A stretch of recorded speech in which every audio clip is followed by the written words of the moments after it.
Welcome back. You're watching Big Deal. So coming to you then, Yash, where we left on the distressed assets and turnaround story. Do you think in real estate in particular, which had been so beaten down, and positive sentiment around it is just about beginning to really show up in equity markets, but a lot of experts tell me that on ground, it's not as rosy as even the equity markets are mirroring at this point. What is your sense, and do you think that investors can really come in and really have great turnaround stories in distressed assets? Nisha, you're correct. There is a lot of interest, but the story on the ground is a mixed bag.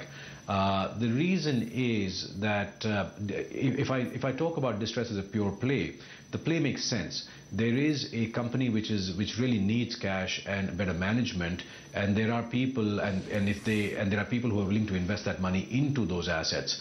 If the assets get the money, then the current investors, including the banks, get some exit, and maybe the customers get their product or get their apartments. The challenge is, given the number of stakeholders involved, it's a very, very complicated deal to do. And you have to be very careful about how you underwrite the risk, how you due diligence that risk. And that's why they're moving slowly, and it'll take a little bit of time before we actually start seeing some real value, both for the investor and the investee in a distressed situation.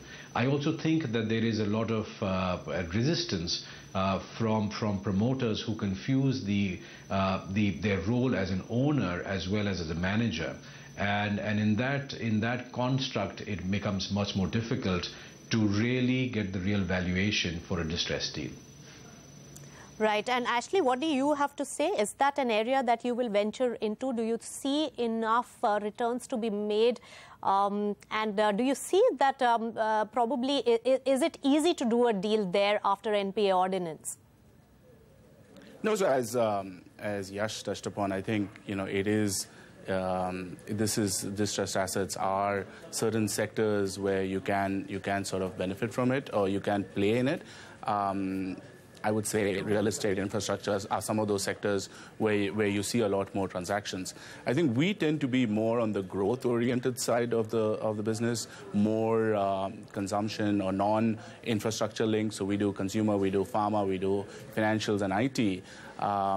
You don't see too many distressed assets there. And again, in those sectors, private equity investors tend to be minority growth investors, which means we are between, call it 10 to 40% owners of those businesses. So those are things that we will sort of stick to. We prefer to stick to our knitting. I think this is something we've done over a period of time. There are clearly experts and specialists who can focus on those sectors, and I suspect you will see a lot more of that in the time to come by, but we don't expect to play in that space, at least not in the next few years. So, Arvind, I'll let you have the last word. So give us a sense, like the entire analysis. Of course, the investors sitting with us, they are not very upbeat about the distressed space. And that's the area which really requires private equity fund to come in. And it's really not trickling in there. The condition of the economy is getting better and better and better. So this is, in a sense, the right time for people to make and find distressed investment opportunities. So I'm quite favorably, I look at it very favorably. Even if you open the newspapers, you hear news about leading funds such as J.C. Flowers. Right. These people like J.C. Flowers, etc., they are masters at turnaround. They're looking at India, and not only them, even the likes of Warburg Pincus, the likes of TPG, who are already on the ground. These people do know the art of turnaround investing. Of course, so KKR has also stated that, but they haven't really found the right opportunity. We haven't seen enough of that. But anyways, this can be a longish discussion probably for later.